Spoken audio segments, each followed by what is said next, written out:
My name is Runa Mitchell. I am 31, and I thought I was coming home for a simple Christmas dinner, nothing more than the usual mix of awkward smiles and unspoken tension. The house was warm, the table set, and for a brief moment, I let myself believe we might make it through the evening in peace. But then my father stood up, glass in hand, his voice carrying over the clinking plates and half-finished conversations. What he said next cut through me sharper than any knife. He toasted to the real daughter, the one who had stayed, and the room erupted with cheers. Everyone cheered. Everyone lifted their glasses while I sat frozen in my chair, my chest hollow, my breath caught somewhere between a gasp and a scream. In that instant, I realized I was being erased from my own story. I walked out without a word, but that night was only the beginning. What followed uncovered secrets that shattered everything I thought I knew about loyalty, love, and blood ties. If your family turned against you in one single moment, what would you do? Stay with me, because this story will take you places you do not expect, and I promise you will not forget it. The night had started like any other holiday, the kind of cold that made your boots crunch against the snow and your breath curl white in the air. My father's house glowed warm at the end of the street, strung with lights that had probably been hanging since Thanksgiving. Inside, laughter poured from every corner, children racing in sock feet, the smell of baked ham mixing with pine and cinnamon. I should have felt home. Instead, I felt like a guest stepping into someone else's celebration. My father looked smaller than I remembered, his frame sagging into his recliner, but his eyes were bright, alive in a way I hadn't seen in years. Anna was everywhere, moving through the room like she owned it, her red sweater catching the light, her voice floating above the chatter. She kissed our father's cheek, whispered something in his ear, and he laughed, his hand patting hers like she was the only child he had ever known. At the table, the noise swelled, dishes passed hand to hand. Ethan filling space with talk about the weather, Martha fussing over casseroles, Emily sneaking her phone under the table until Anna's glare froze her in place. I sat across from my father, watching him beam at Anna, listening to the way his laughter deepened when she spoke, wondering if he would even notice if I left. Then his glass tapped against a fork. The sound cut the room into silence. He stood slowly, one hand gripping the chair, his voice thin but steady as he lifted his glass. To the real daughter, he said, the one who stayed and took care of Dad. Applause exploded. Anna pressed her hand to her chest, cheeks glowing, shaking her head as if she could not believe it. She played it perfectly, but the triumph in her eyes betrayed her. Ethan kissed her temple. Martha sniffled into her napkin. The kids raised their glasses with wide grins. I sat still, my fork resting untouched on the plate, my body rigid as though nailed to the chair. My father's words echoed in my head louder than the clamor around me. The real daughter, the house. All the years I had carried the weight, the checks written, the calls answered, the nights I worried while living miles away, and still it wasn't enough. My throat burned, my chest ached, but no sound came. My father never looked at me. Not once. His eyes stayed fixed on Anna, soft and shining, as though I had already vanished from his life. The cheers washed over me, laughter ringing like bells. I wanted to scream, to remind them all who had kept this house standing, who had paid for the roof, the furnace, the bills. Instead, I pushed back my chair. The scrape of wood against wood drowned beneath their celebration. I stood, smoothed my dress with trembling hands, and walked out, through the living room, past the stockings and the crooked photos on the mantel, past the warmth of the fire and the smell of pine.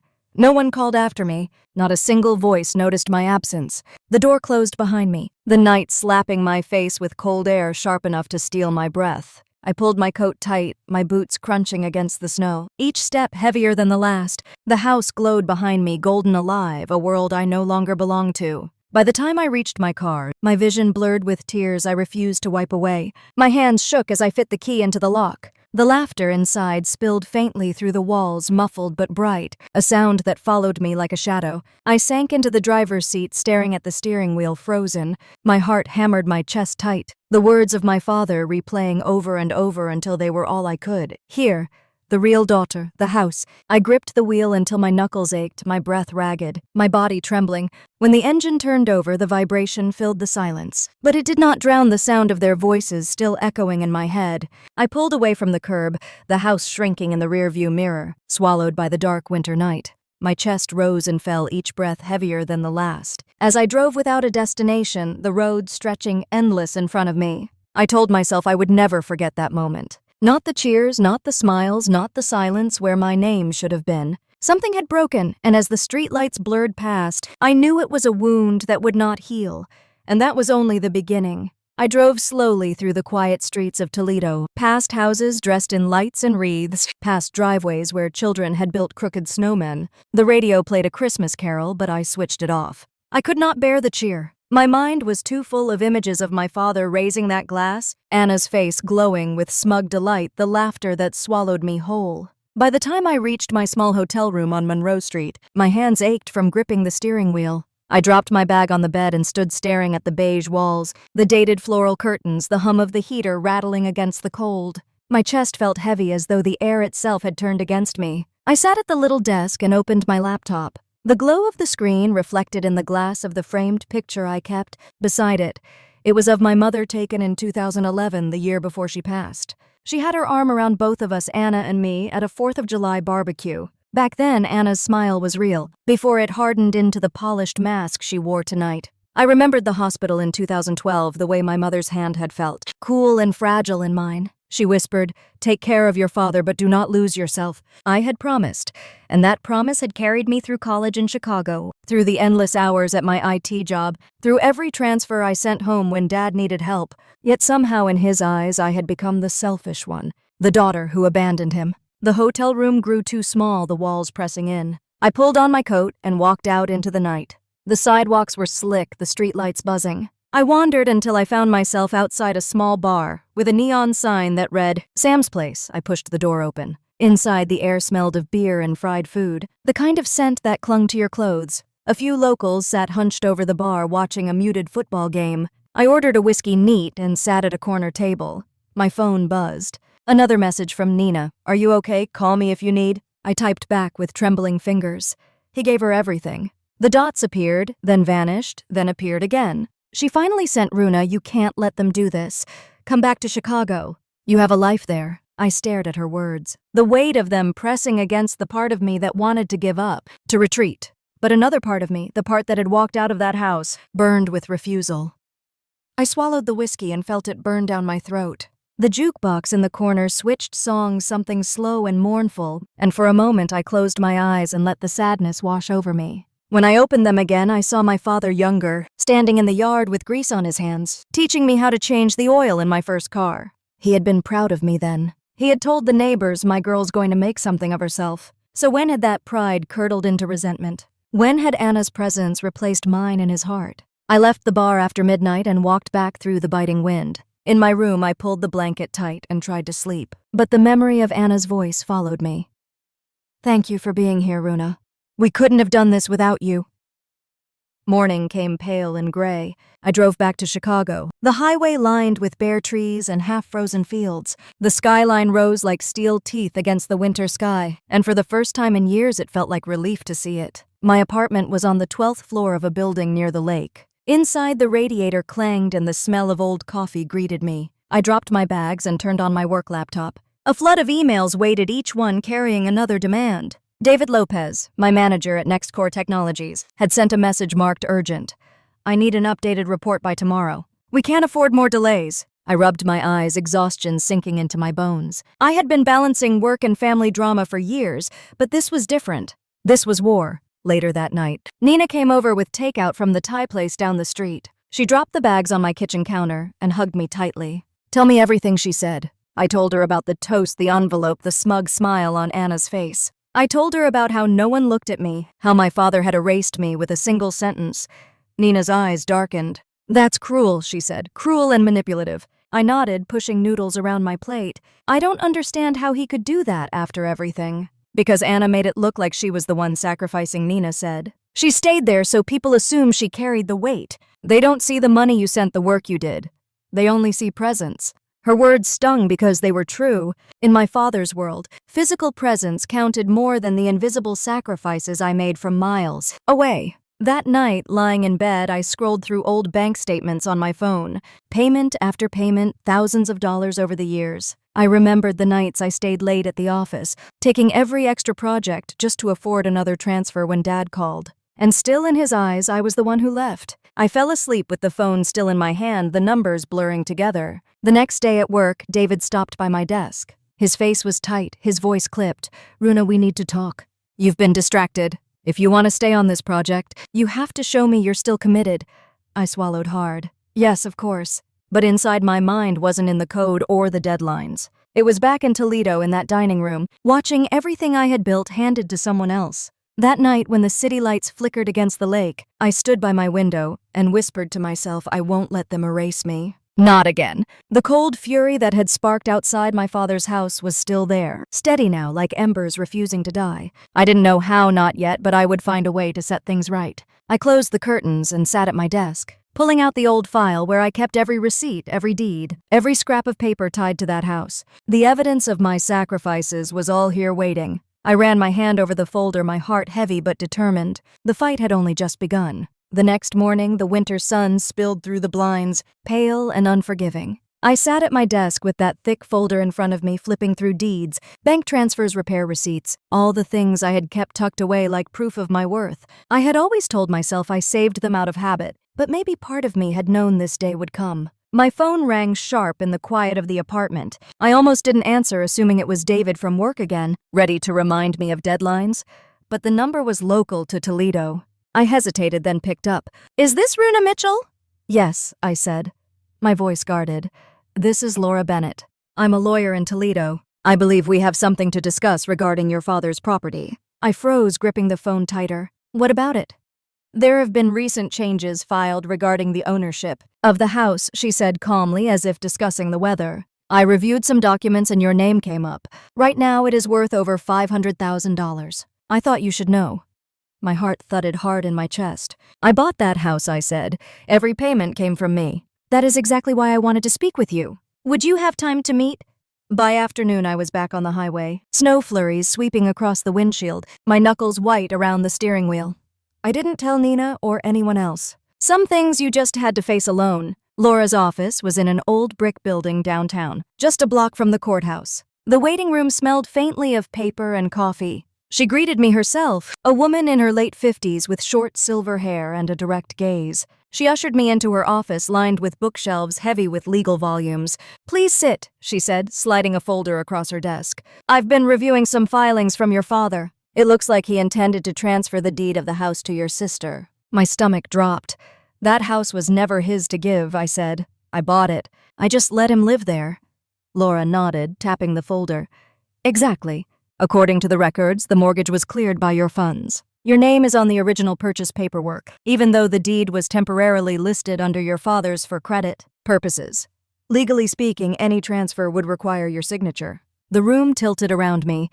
So all that grand gesture at dinner meant nothing. Not nothing, she said gently. It meant a lot socially, emotionally. But legally, he cannot give what he does not own. I leaned back in the chair, the weight of her words sinking in. So he tried to rewrite history in front of everyone, but the law still held my name. There's more, Laura said, opening another file. I also came across a revised will, dated 2 months ago. It leaves the house and remaining assets solely to Anna. The breath caught in my throat.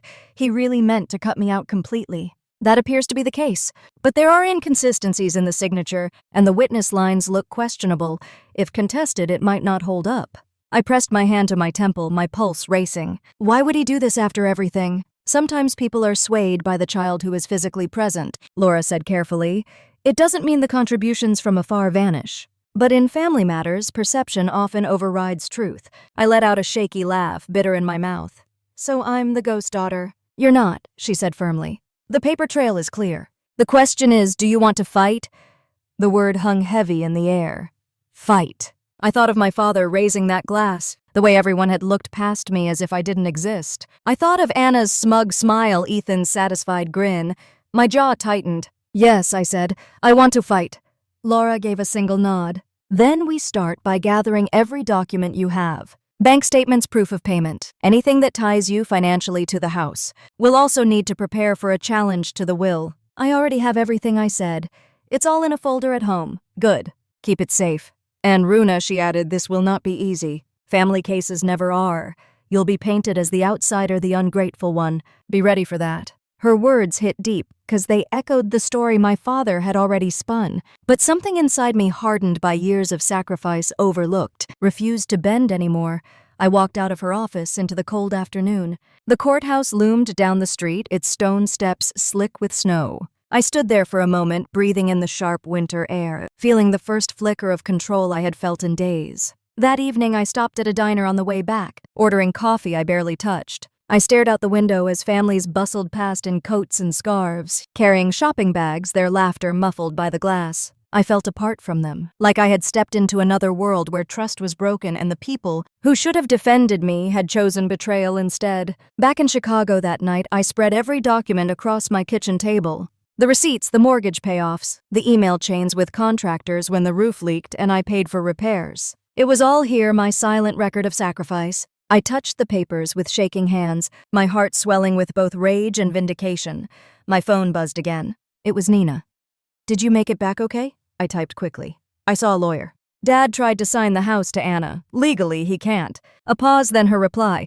"Are you serious? Dead serious? And I'm not letting this go." I stared at those words on my screen, then back at the pile of papers on the table. My reflection in the window was faint, just a shadow against the city lights. I whispered to myself, this is proof.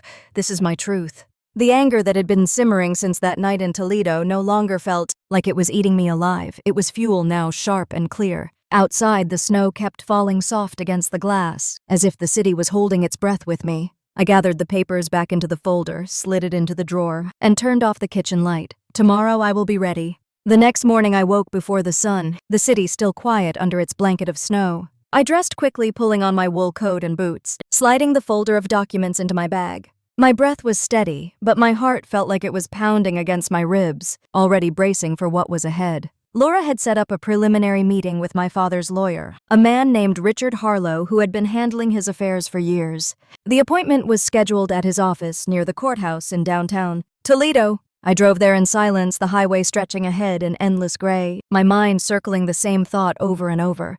He tried to erase me. The office building was old limestone, its lobby polished but cold. I checked in with the receptionist, who led me to a conference room where Laura was already waiting. She gave me a reassuring nod, though her eyes were serious. Richard arrived a few minutes later. He was in his 60s tall, with thinning hair and a suit that looked worn from years of use. He carried a briefcase and wore an expression that suggested he already knew I was trouble. We exchanged formalities, then Laura got straight to the point. "We are here to discuss the recent property transfer and revised will Mr. Mitchell filed." Richard opened his folder with a smooth, practiced motion. "Yes, your father has made his wishes clear. He wants the house along with his remaining assets to go to his daughter, Anna." I leaned forward, my voice firm but calm. That house was never his to give. I bought it. Every payment, every repair, every upgrade came from my money. Richard did not flinch. "I understand you feel that way, but the deed lists his name." Laura spoke up, sliding copies of the paperwork across the table. "Temporary listing for credit purposes, but the financial trail is clear. Ms. Mitchell provided the funds and we have the receipts to prove it. Any transfer without her signature is invalid." Richard studied the papers, his brow tightening slightly. After a pause, he said, "Even if that is true, the will remains." I clenched my fists under the table. A will forged on lies. Laura's tone sharpened. "The inconsistencies are obvious. We are prepared to challenge it in court if necessary." Richard looked at me directly, his eyes cool. "Are you sure you want to pursue this, Ms. Mitchell? Family disputes like this rarely end without scars." My chest ached at his words, but my resolve hardened. "The scars are already there." My father made sure of that. Silence settled over the room, heavy and unyielding. Richard finally closed his folder and stood. "Very well. If you want to challenge, we will see you in court." After he left, Laura let out a slow breath. "He knows you have the stronger case. That is why he tried to intimidate you." I nodded, though my stomach twisted. He looked at me like I was nothing more than an inconvenience. That afternoon, I stopped by my father's house. His truck was in the driveway, snow piled against the tires. I sat in my car for a long moment, gathering courage, before walking up to the porch. My hands trembled as I knocked. He opened the door, his face hardening the instant he saw me. "What are you doing here? We need to talk," I said. He stepped aside reluctantly. Inside the house smelled faintly of wood smoke and old coffee. The living room was cluttered with Anna's kids' toys, even though they had their own home. My father crossed his arms. "Well, say it." I took a deep breath. "I know about the will. I know about the deed transfer. And I know you tried to give away a house that isn't yours." His eyes narrowed. "That house is mine. I've lived in it, cared for it, made it a home." I shook my head, anger building. "I paid for it, every cent. You didn't even have the credit to qualify. I stepped in because you asked me to. And now you pretend it was yours all along?" His jaw tightened, a vein pulsing in his temple. "You left. Anna stayed. She took care of me. She took care of this family." I could feel my throat burning. I didn't leave to abandon you. I left to build a life where I could support you. Everything I did was for this family." He looked away, his voice low but bitter. "You made your choice. Anna is the one who deserves it."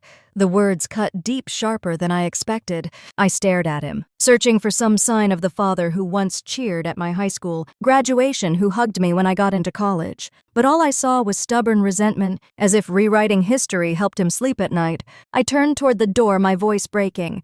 "Then I'll see you in court." Behind me, I heard him mutter, "You always were the ungrateful one." The slam of the door echoed in my ears as I walked back to my car, the cold biting at my cheeks. I sat there for a moment, gripping the steering wheel, fighting the sting of tears.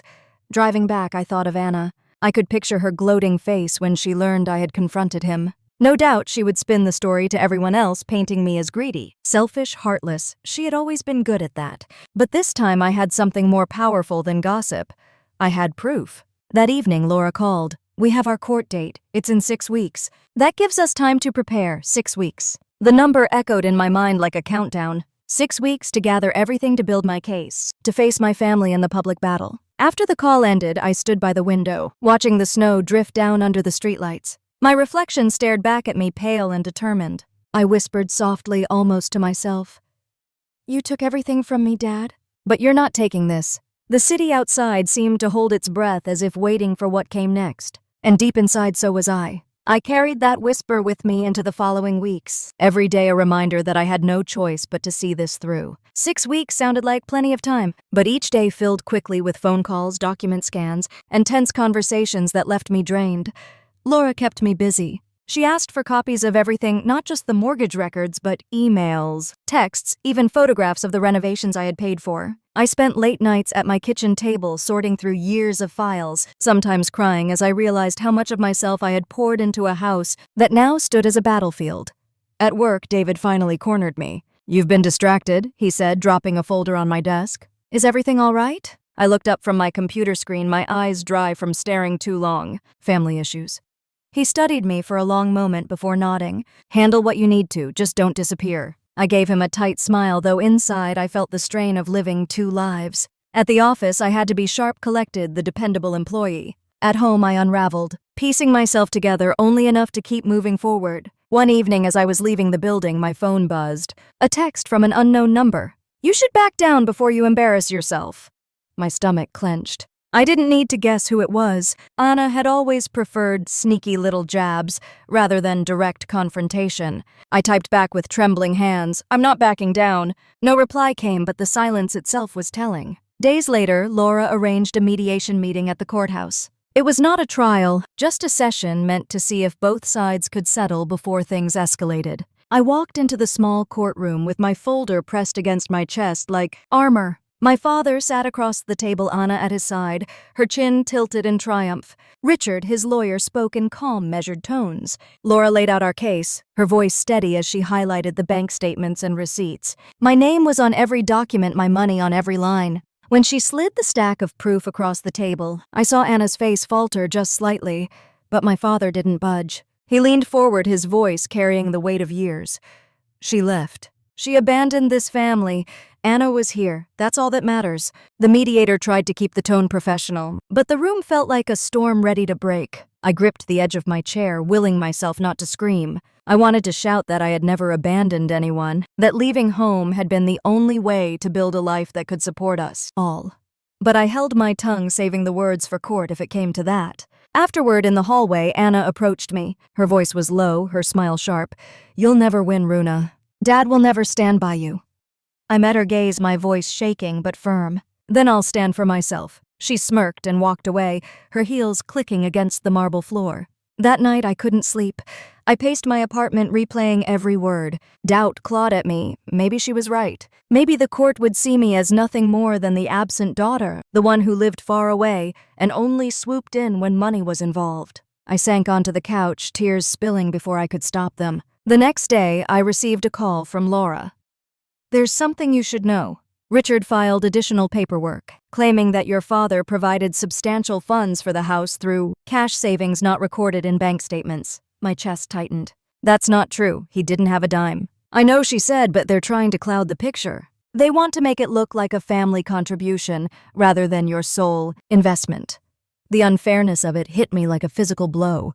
They were rewriting history in black and white, twisting facts into something unrecognizable. That evening, I drove out to the house again. Snow crunched under my boots as I walked to the porch. I could see the warm glow of light inside silhouettes moving about. I knocked my pulse racing.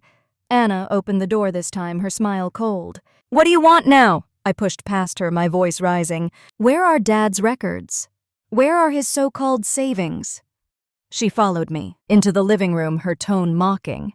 "You're desperate. It's pathetic." Dad emerged from the hallway, his expression dark. "You don't come in here making accusations." I spun toward him, my eyes burning. "You're lying in court. You know you never paid for that house. You begged me for help. I was the one who signed every check, who covered every bill." His voice thundered, shaking the walls.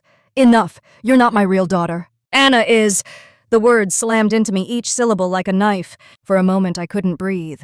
My legs felt weak, but rage steadied me. I lifted my chin, staring at him through the blur of tears. "Then you'll have to prove it in court." I turned and walked out, the slam of the door behind me almost lost in the rush of blood in my ears. In the car, I gripped the steering wheel until my hands ached. His words echoed in my head over and over. Not my real daughter. I wanted to scream, to hit something, to collapse. Instead, I drove back into the city, headlights blurring in the wet snow. That night, I sat at my desk, staring at the pile of documents, the proof of my sacrifices. They had their lies, but I had the truth. I pulled out a notebook and began writing down every memory I could recall. Every conversation where he had acknowledged my help, every witness who could testify. Names, dates, details. If they wanted a battle of stories, I would bring every shred of evidence I had. The clock ticked past midnight, but I kept writing, my hand cramping around the pen. I thought of Anna's smug face, my father's harsh voice, the way the family had cheered when he raised that glass to her. The humiliation burned, but it no longer paralyzed me. By the time the first light of dawn filtered through the window, I had filled pages with notes, the beginnings of a case that was more than just about a house. It was about the truth of who I was and what I had given. I closed the notebook, my exhaustion bone deep, but my resolve sharper than ever. The fight was no longer about property. It was about my name, my worth, my place in the family that had tried to erase me. And I was ready to fight until the end. The weeks that followed passed in a blur of paperwork, phone calls, and sleepless nights. Every day I went to work at Next Core Technologies, but my focus was split. During lunch breaks, I pored over bank statements and highlighted notes. At night, I sat at my kitchen table with documents spread around me like a fortress. My life had narrowed to one purpose, proving the truth of what I had sacrificed. One Friday afternoon, as snow swirled outside the office windows, David called me into his glass-walled office. His face was stern but not unkind. "Runa, you've been distracted for weeks. Your numbers are slipping." I wanted to argue, but instead I let out a tired sigh. "I know. I'm dealing with a family legal matter." He studied me for a moment, then leaned forward. "Handle it, but don't lose yourself. You're good at what you do, but if you keep sliding, someone else will take your place." The words stung, not because they were cruel, but because they were true. I nodded silently and walked out, clutching my bag to my chest. That night, Nina came over with a bottle of red wine and 2 cartons of Chinese takeout. She sat cross-legged on my couch, watching me as I picked at my food. "You're killing yourself," she said softly. "You need rest." I shook my head, frustration bubbling. "Rest won't win this case. Proof will." She set her carton down, her eyes fierce. "Then make sure you use every bit of proof. Don't let them twist things. People like Anna thrive when others get tired." Her words echoed in me. She was right. Tired or not, I couldn't let up. The next morning, I drove back to Toledo with the folder in my bag. Laura had arranged a pre-trial hearing to review the validity of the documents. When I walked into the courthouse, Anna and my father were already there. She wore a navy dress and pearls, her hair styled perfectly, the picture of dignity. My father stood beside her, his hand resting on her shoulder like a silent endorsement. The hearing was brief but tense. Laura presented the receipts, the mortgage papers, and the contractor invoices. Richard tried to poke holes, suggesting that my father had provided unrecorded funds, but the judge frowned at the lack of evidence. Still, the matter was left unresolved, moved forward to trial. As we left the courtroom, Anna brushed past me, her perfume sharp in the air. She leaned close enough for only me to hear. "You'll never beat us. Dad's on my side, and that's all the court will see." I stiffened, but Laura's hand on my arm kept me from snapping back. "Save it for trial," she whispered. That night alone in my hotel room, I stared at the ceiling, her words echoing. Maybe she was right. Maybe the court would side with the story that looked cleaner, simpler. But then I thought of the years of work. The money wired at midnight when bills came due, the long calls from my father asking for help. That wasn't a story. That was fact. The following week, while organizing old emails, I stumbled across something I had forgotten. A chain from 2019 when the furnace broke in the middle of winter. Dad had emailed me in desperation, saying he didn't have the money and Anna couldn't help. I had wired the funds within hours, and he had replied with words I had clung to back then. "You saved us, Runa. I don't know what we'd do without you." I stared at that email until tears blurred my vision, proof in his own words, proof he could not deny. I printed the chain and slipped it into the folder. My hands trembled, but not with fear this time, with power. Laura's eyes widened when I showed her the emails at our next meeting. This is exactly what we needed, his acknowledgement in writing. It changes everything. Hearing those words filled me with something I hadn't felt in weeks. Hope. But hope was fragile. A few days later, while walking to my car after work, I noticed a slip of paper tucked under the windshield wiper. My heart raced as I unfolded it. "Drop this case or you'll regret it." I scanned the parking lot, but it was empty. My hands shook as I stuffed the note into my bag. I didn't need to guess where it came from. Anna had friends' cousins who would do her bidding without question. I drove home in silence, the city lights blurring past me. Fear clawed at my chest, but beneath it anger grew stronger. If they were resorting to threats, it meant they were afraid. That night, I called Laura and told her about the note. She grew quiet, then said firmly, "Keep it. We may need to show the court the lengths they're willing to go." The days ticked by, the court date drawing closer like a drumbeat. Each night I sat at my desk, surrounded by papers, reminding myself of every sacrifice I had made. I thought of my mother's voice, her warning not to lose myself, and I wondered what she would say if she could see us now. One evening, as I looked out over the frozen lake from my apartment window, I whispered to her memory, "I'm fighting, Mom, for the truth, for me." The reflection staring back at me was tired but determined. My heart still ached, but the fire inside me had not dimmed. And as the trial loomed closer, I knew I was walking into the storm with nothing left to lose but everything to prove. The morning of the first court session, I dressed carefully, pulling on a dark gray suit I had bought years earlier for client presentations. It felt stiff against my skin, but it gave me a small sense of armor. I tied my hair back, slipped the folder of documents into my bag, and left my apartment while the city was still waking up. The courthouse in Toledo looked different in the pale light of January. The wide stone steps were slick with ice, and clusters of people huddled near the entrance, their breath clouds in the cold air. My boots echoed as I climbed the stairs, each step heavier than the last. Inside, the halls smelled faintly of disinfectant and old paper. Laura met me outside the courtroom, her briefcase in hand, her expression calm but sharp. "Remember," she said, "today is just the beginning. Stay composed no matter what." I nodded, though my stomach twisted.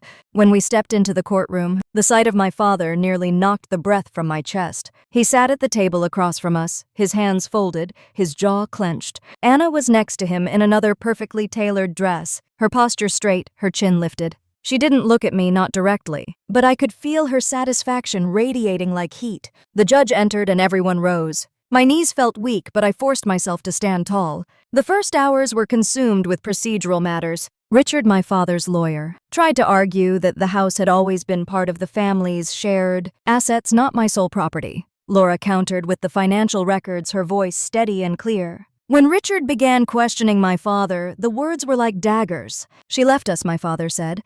"Anna stayed. She sacrificed. Runa only sent money when it suited her." I bit the inside of my cheek, tasting blood. My hands shook under the table, but I forced myself to breathe. Laura squeezed my arm briefly, reminding me to hold steady. Then came my turn to speak. My heart pounded as I stood facing the courtroom, the weight of every eye pressing on me. I told them about the down payment I had scraped together while working long nights in Chicago.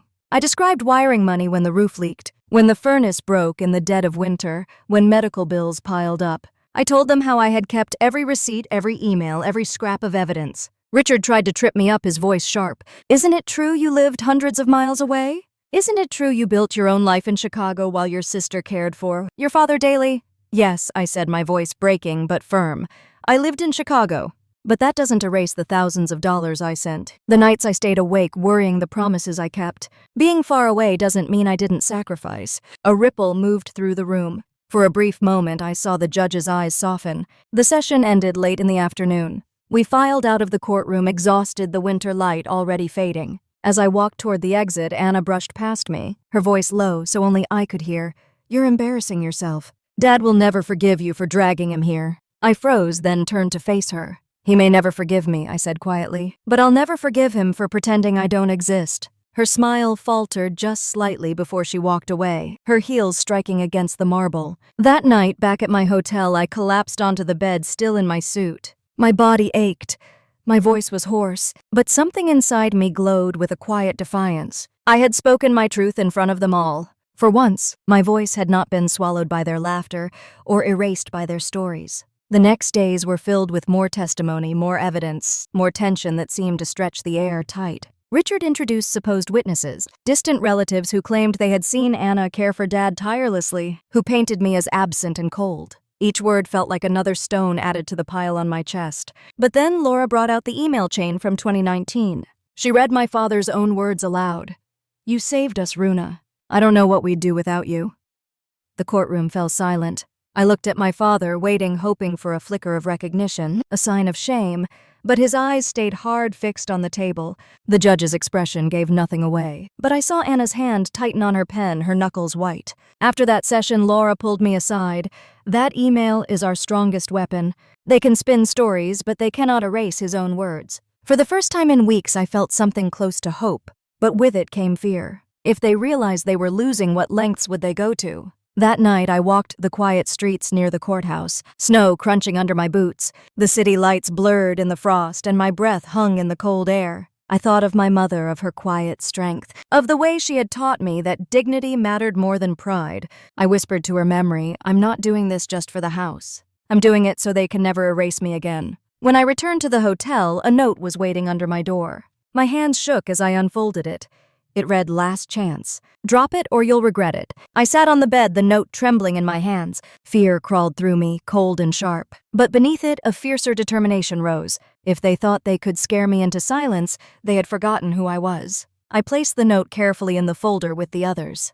Evidence. Proof of their desperation. Then I turned off the light and lay in the dark, listening to the hum of the heater, my heart steady despite the fear. Tomorrow, I told myself, tomorrow I face them again. Morning came with a bruise-colored sky and a wind that cut straight through my coat as I walked toward the courthouse. I forced my steps to be even, my breath steady, my thoughts organized. Inside, the security line moved slowly, people stamping snow from their boots, voices low and tired. Laura met me by the elevators with a nod, and we rode up in silence, the cables humming like a warning I tried not to hear. The session was procedural and brief, little more than calendars and filings. Richard requested additional time to produce financial affidavits. The judge agreed, set another date, and banged the gavel. The sound echoed in my bones. Outside the courtroom, Anna passed close enough that her perfume lingered after she turned the corner. My father did not look at me at all. By mid-afternoon, I was back on the highway to Chicago, the sky clearing to a hard, brittle blue. The lake looked like hammered steel when I finally reached my neighborhood. I parked, climbed the stairs to my apartment, and set my bag down just inside the door. The radiator hissed like a cat. The city was doing its same winter thing, sirens far off, a bus wheezing to a stop on the corner, life moving forward as if my world had not been suspended for weeks. I opened my laptop and tried to force my brain into work mode. The dashboard for our project at NextCore Technologies glared back with red, overdue flags that felt like accusations. I started fixing a bug in a data pipeline and realized I had read the same line of code 3 times without actually seeing it. I rubbed my eyes and reached for my phone to check the time. A new email from David sat at the top of my inbox. "Call me as soon as you see this." I dialed, the line clicked, and his voice came through sharp but not unkind. "Runa, I need you here tomorrow. We have a client review on Friday and the integration is still not stable. I need my lead on it. I cannot have you half in and half out any longer." I pressed my thumb into the ridge of the desk until it hurt. "I am doing everything I can." "I know you are," he said, "and I do not want to lose you. But the team is stretched. If you cannot commit this week, I have to reassign. It will not be personal, but it will be final for the project." The words hung there between us. I saw a flash of another life if I said I could not come. Years of building credibility slipping out of reach. The trust I had earned dissolving. I also saw my father on that stand, the will with its shaky signature, Anna's calm, predatory smile.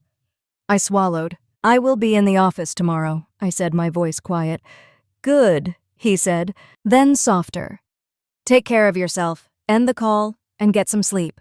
I stared at the phone screen for a long moment after the line went dead. Then I shut the laptop and stood by the window forehead against the glass, the cold seeping through until it cleared the fog in my head. I could do both, I told myself. I would do both. I would shore up the code by day and build my case by night. It felt impossible, but there was no other way through. The next morning I was early, coffee scalding my tongue as I marched through a list of fixes and deployments. The rhythm steadied me. For a few hours I was simply myself at work, the person who could break a complex problem into parts and solve it piece by piece. By noon, the error rate had dropped, and the last red flag on the dashboard winked to yellow, then green. David stopped by my desk and gave a single approving nod. Pride flickered small but real. I clung to it. At 3 in the afternoon, while the team reviewed metrics in the conference room, my phone vibrated in my pocket. I ignored it. It buzzed again, then again. When the meeting broke, I checked. 5 missed calls from an unknown Toledo number and a voicemail. My stomach tightened. I stepped into the hallway and pressed play. "Runa, this is Ethan. I need to talk to you. It is important. Please call me back." I stared at the wall a second, then hit the return call. He picked up on the first ring. His voice sounded frayed, like someone who had not slept. "Thank you for calling. I did not know if you would." I hesitated. "What do you want, Ethan?" "I want to fix what I can," he said, exhaling. "I am not calling for Anna. I am calling for myself and for the kids. Things have gotten out of hand.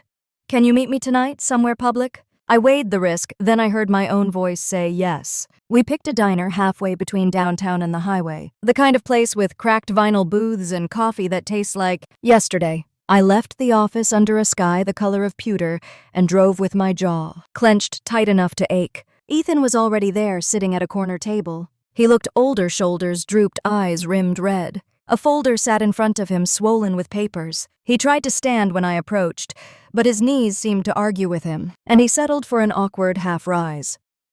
"Thank you for coming," he said. I sat without returning the pleasantry. "Say what you need to say."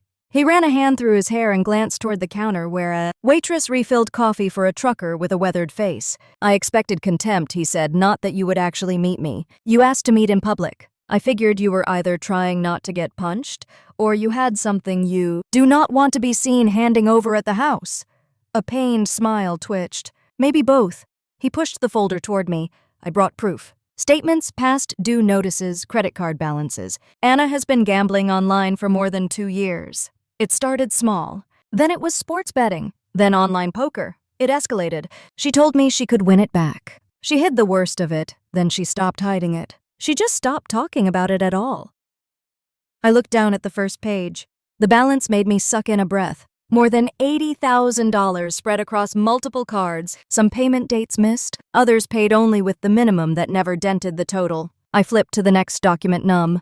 A line of transactions to a betting platform I recognized from commercials during football games, another to an online casino I had never heard of, then a bank withdrawal that matched the exact week my father had phoned me in, a panic about a roof repair.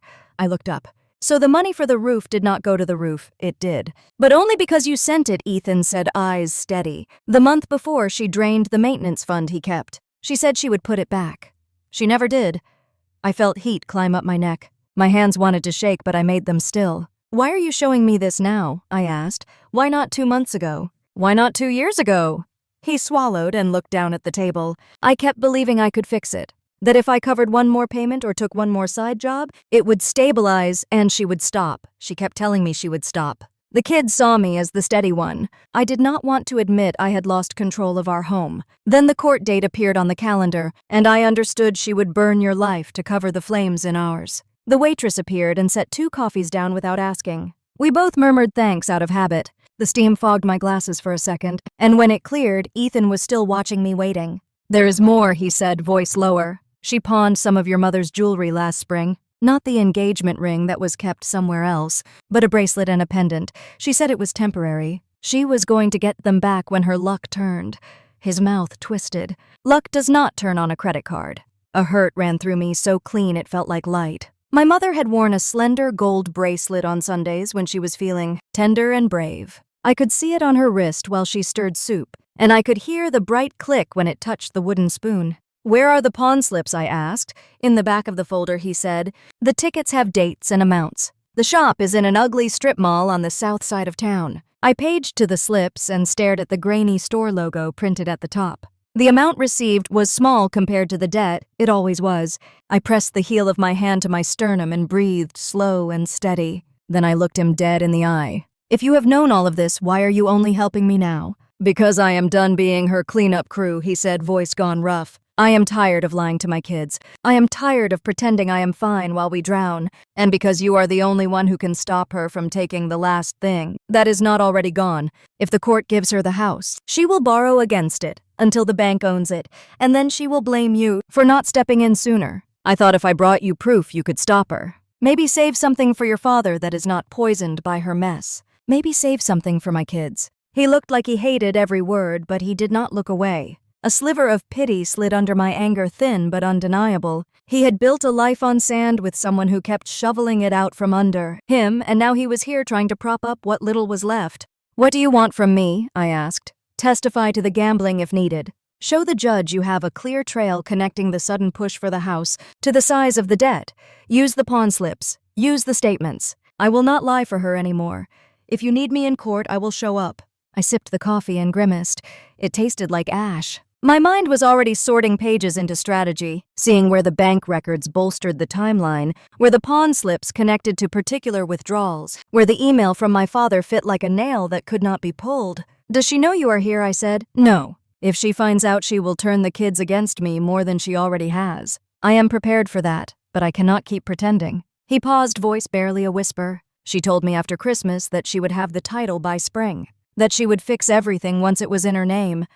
I asked how. She said I should let her handle it. That was when I realized she does not plan to fix anything. She plans to survive the next month at any cost. We sat in the small noise of the diner forks clinking, the bell over the door jangling when someone left. Outside, the light was going, turning the snow along the curb a dirty gray. I thought of Emily and Ryan in their rooms at night, pretending not to hear their parents whisper fighting in the kitchen. I thought of my father dozing in front of the television, believing his goodness was being watered by loyalty when it was being siphoned, off a drop at a time. I will need to give these to my lawyer, I said. Take them, Ethan said, pushing the folder fully into my hands. I made copies. Do not let her do this to you. He stood, pulled a crumpled receipt from his pocket, wrote a phone number on the back, and slid it across to me. Call me if Laura needs an affidavit. I will sign what I have to. I cannot fix what I allowed, but I can help stop what is coming. As he turned to go, he paused and looked back. I am sorry, Runa, for the way we let it get this far. I could not trust my voice, so I nodded. He left, and I sat very still, hands on the folder, feeling its weight. On my way home, I called Nina. When she picked up, I could hear wind across her receiver. I just met Ethan, I said. He brought proof, gambling, pawn slips, the works. Her inhale was sharp. Are you okay? I do not know yet. But I know I'm no longer guessing. Back at my apartment, I spread the new papers across the table beside my own. The table looked like a crime board without the string. I organized the statements by date, then cross-checked them against the transfers I had made to my father. Patterns emerged ugly and clear. When I sent money, a large payment to a betting platform appeared within days.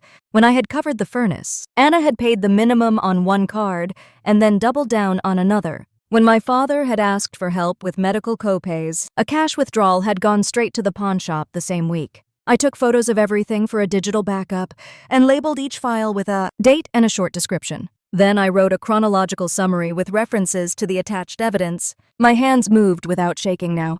My breath was steady. Rage had given way to a precise, almost serene focus. I emailed Laura a short note and asked to meet first thing in the morning.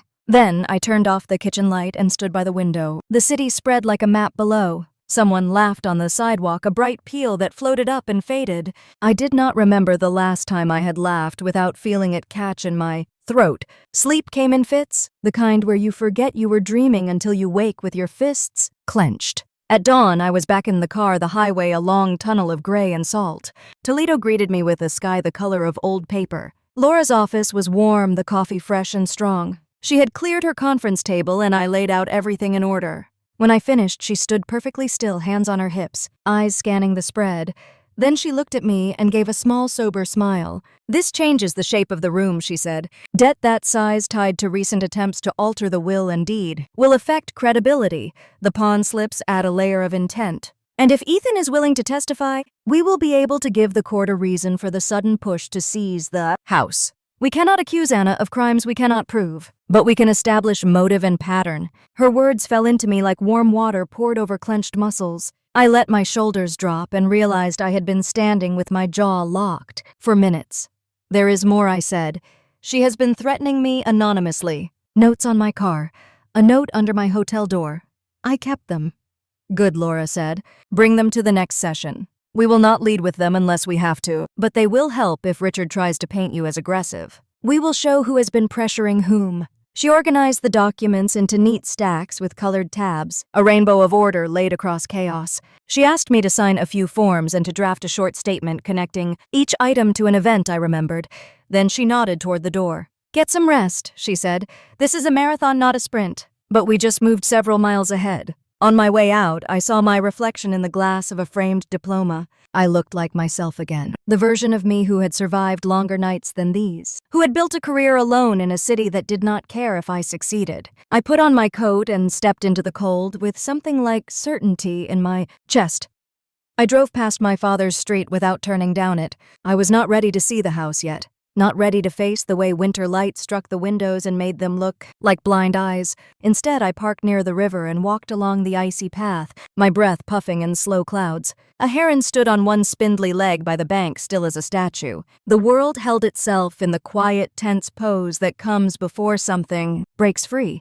My phone vibrated. A text from David asked for an update on the integration. I typed back that everything was stable and that I would be in the office early the next day. Before I could slip the phone back into my pocket, another message pinged. Unknown number, then words that turned my stomach to ice. You should have listened! I stared at the screen, waiting for more. Nothing came.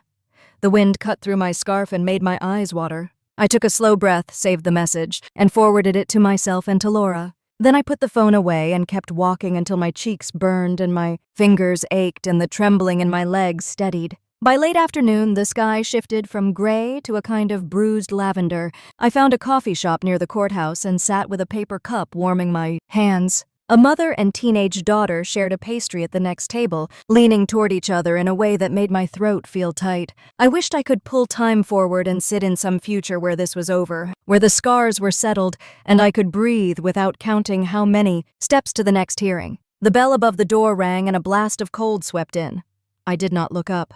The chair across from me scraped and someone sat down. I did not need to see to know who it was. Anna's voice slid across the table like oil.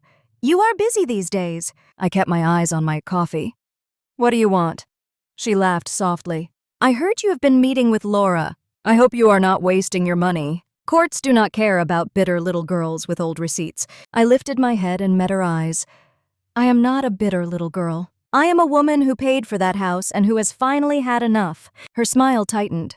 You think you found something useful? You always did love your paperwork, but Dad will never stand against me. The judge will see what everyone else sees. I am the daughter who stayed. That is all that matters. I let the silence stretch until I felt calm again. Then I said, almost everything you touch now leaves a trail. You cannot hide what you have been doing, not from me and not from the court. For a flicker of a second, there was a crack in her expression. Then it was sealed. She stood, smoothed her coat, and leaned in just a little. We will see, she said, and do not worry.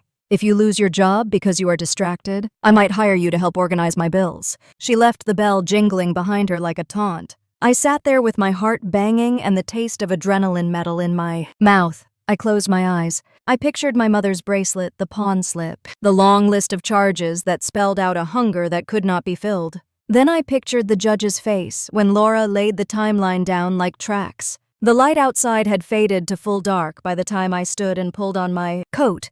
The street lamps made pools of gold on the sidewalk. I walked to my car with my hands in my pockets and my spine straight. Back in my hotel room, I laid out the clothes I would wear to court, practical and plain. I placed my folder on the desk, checked that the photos were backed up to the cloud, and set 3 alarms just in case the night stole my sleep again. Then I turned off the lamp and slid between cool sheets, the hum of the heater steady like a lullaby sung by a machine. I lay awake a long time listening to the building breathe. Somewhere in the hallway, a door closed, soft as a secret. I thought of Emily and Ryan, of how the world they knew might tilt soon, of how children learn too early that love and harm can come from the same hands. I thought of my father, a man who used to smell like motor oil and peppermint gum, who had once told me I could be anything, who now sat on a bench of his own making and refused to see the truth laid at his feet. I thought of Anna walking out of the coffee shop, her back straight, convinced the world would arrange itself around her wants. When sleep finally came, it was heavy and dreamless. Morning would rise, and with it the next step in the fight. I did not know exactly how it would unfold, but for the first time since Christmas, I felt the ground under me hold. The courthouse hallway smelled faintly of polish and paper, that odd mix of something sterile and something lived in, like a library that never slept. I held the folder tighter under my arm as I walked, each step carrying the weight of the documents Ethan had given me.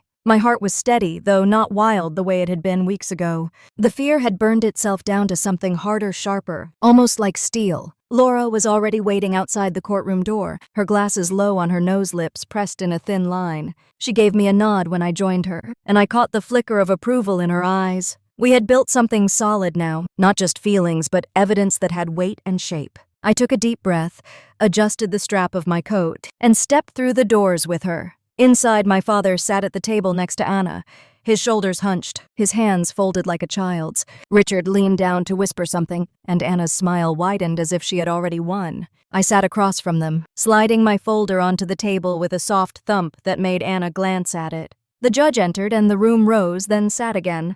Papers rustled, pens clicked, and the air felt electric, like the few seconds before a storm breaks. Richard began with a smooth voice, painting Anna as the daughter who had sacrificed, who had stayed, who had devoted her life to care while I chased my career in Chicago. I kept my eyes on my hands, forcing them to stay still even as anger pressed hot against my ribs. When it was Laura's turn, her voice was calm, clipped, and exact. She laid out the evidence with the rhythm of someone building a staircase, each step inevitable. Financial statements, gambling transactions, pawn slips. Each page she handed up to the judge left Anna's smile a little thinner, Richard's tone a little more forced when he tried to object. My father shifted in his seat, his brow furrowing, but he still would not look at me. The judge leaned forward, flipping slowly through the papers, eyes narrowing as he read. Silence stretched until it felt unbearable. Then he looked up at Anna, his tone flat.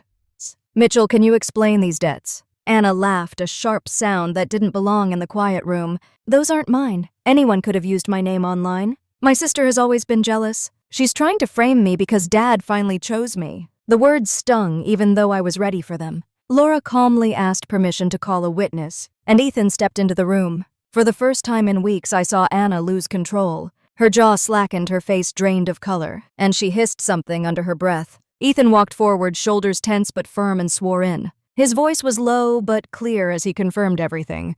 The gambling, the withdrawals, the pawn slips. His testimony tied each page of the evidence into a story no one could ignore. When he spoke about the jewelry, I had to bite my lip until I tasted copper to keep from crying. Anna's mask cracked then. She snapped at him, her voice rising, calling him a liar, a coward, accusing him of betrayal. The bailiff warned her to calm down, and Richard tried to rein her in, but the damage was done. The judge's expression hardened as he tapped his pen once against the bench. Through it all, my father sat frozen, his eyes darting between Anna and Ethan, his hands gripping the edge of the table until his knuckles whitened. For a moment I thought he would finally speak, but he stayed silent, his mouth opening only to close again, like words had deserted him. The hearing adjourned with the judge's voice cutting through the charged air, scheduling the next phase and warning both parties that dishonesty would not be tolerated.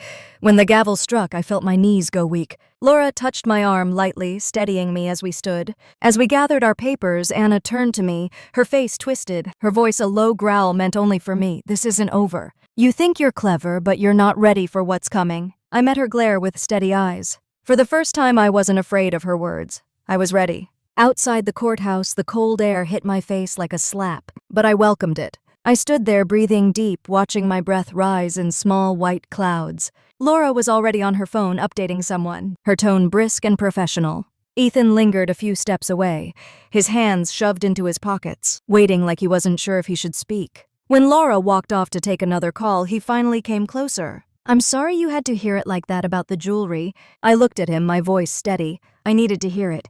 "Thank you for telling the truth." He nodded, his eyes dark with something like shame, and then he walked away down the icy steps. I stayed there a long moment, staring at the courthouse doors, before turning toward my car. The fight wasn't finished, but something had shifted. For the first time, Anna had been seen for what she was, not who she pretended to be. The road ahead was still jagged, but I could see a sliver of light through the cracks. That night back in my hotel room, I set the folder on the desk again. I opened my notebook and began to write not just about the debts and the lies, but about my father's silence, about the way he had looked at Anna, even as the truth unraveled around her. Each word steadied me, each line carving out a path forward. The next steps would be harder, maybe crueler, but I was ready. And somewhere deep in my chest, beneath the bruises and the anger, I felt something new stirring.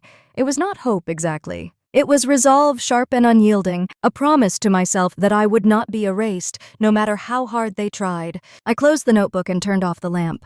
Darkness filled the room, but for once it didn't scare me. It felt like a pause, a breath before the next strike of thunder. The morning of the final hearing broke clear and brittle, the kind of cold that cut straight through a coat and made your lungs sting when you breathed in. I drove slowly through the slush-lined streets toward the courthouse, my fingers tight around the wheel. The folder with every document, every photo, every statement sat on the passenger seat like a living thing. I had not slept much, but there was a strange calm inside me, the kind that comes when you know the storm has already broken and all that is left is to face the wreckage. Inside the courtroom hummed with a different kind of energy than before. Reporters lingered near the back, word having spread that the case had turned ugly. Anna sat stiff beside Richard, her eyes glittering with defiance, lips painted too red for morning light. My father sat slouched, looking older than I had ever seen him, his hands folded on the table. Laura leaned close to me, her voice low but steady.